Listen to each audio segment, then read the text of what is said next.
যে পরিবেশে সব ভোটার একদম নিজের ইচ্ছা মোতাবেক তার পছন্দের প্রার্থীকে নির্বিঘ্নে ভোটটা যাতে দিতে পারে সেরকম একটা পরিবেশ আমরা নিশ্চিত করবো ইনশাআল্লাহ। সেটাই আমাদের ওয়াদা এবং সেটা করার জন্য যা যা দরকার তা করবো আমরা। এবং আমরা একতরফা নির্বাচনে বিশ্বাস করি না। ওই একতরফা করে তো বুঝতে পারতেছেন তাই দেশের কি 12টাতে বাজে গেছে আপনি বুঝতেছেন। আপনি এই একতরফার জন্যই তো গায়ের জোরে ইলেকশন করতে গেলে যা হওয়ার তা তো হয়েছেই। আমরা কোনো গায়ের জোরে ইলেকশন দেখতে চাই না, কোনো একতরফা ইলেকশন আমরা দেখতে চাই না।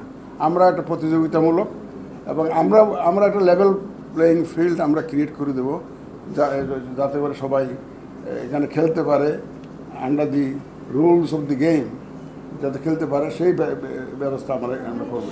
শতভাগটা কিছু হয়তো নাও হইতে পারে আপনাদের বিবেচনায় আপনাদের, কিন্তু আমাদের প্রচেষ্টা থাকবে শতভাগ এবং টু এনশিওর শতভাগ ফেয়ারনেস সেই চেষ্টা আমাদের থাকবে। কিন্তু আপনারা তো ধরেন একজনের মতামত দিতেই পারেন। আগে দামি নির্বাচন হয়েছে, আমি নির্বাচন হয়েছে, 153 জন বিনা ভোটে নির্বাচিত হয়েছে। এই জন্যই তো বললাম ভাই, আমাদের আগমন কিন্তু ওইগুলো মোকাবেলা করার জন্যই, এরকম যাতে না হয়। আল্লাহ তাআলা আমাদেরকে পাঠিয়েছেন আমার কাছে মনে হচ্ছে এখন। This is a great I have taken it as a great opportunity. আপনারা চ্যালেঞ্জ বলছেন তো, আমি এটাকে অপরচুনিটি হিসেবে নিচ্ছি যে একটা জীবনের শেষ বয়সে এসে একটা আমি অপরচুনিটি পেয়েছি to do something for the nation and so is the feeling of my colleagues. এবং আমরা এখন ফিল করছি যে আমাদের জীবনে একটা সুযোগ এসছে, আল্লাহ তাআলা দিয়েছেন। এই সুযোগটা সদ্ব্যবহার আমরা করি। এখানে যদি আমরা ফেল করি তাহলে এই দেশের ভোটিং সিস্টেমের অবস্থা কী হবে আপনারা বুঝতেই পারতেছেন। এবং ভোটিং সিস্টেম আমরা বিগত দিনে যেটা দেখেছি, আপনি বললেন যে আপনারা সদুদ্দেশ্য নিয়ে এসেছেন, কিন্তু আমরা বিগত দিনে দেখেছি যে আপনাদের উদ্দেশ্য সৎ থাকে কিন্তু উপর থেকে চাপিয়ে দেওয়া অনেক সিদ্ধান্ত, বিশেষ করে সরকারের সিদ্ধান্ত যদি আপনাদের উপর চেপে বসে, আপনারা কতখানি স্বাধীন হতে পারবেন? আপনারা কি সরকারের প্রভাব মুক্তভাবে নির্বাচন করতে পারবেন? আমি এটা জানতে চাই।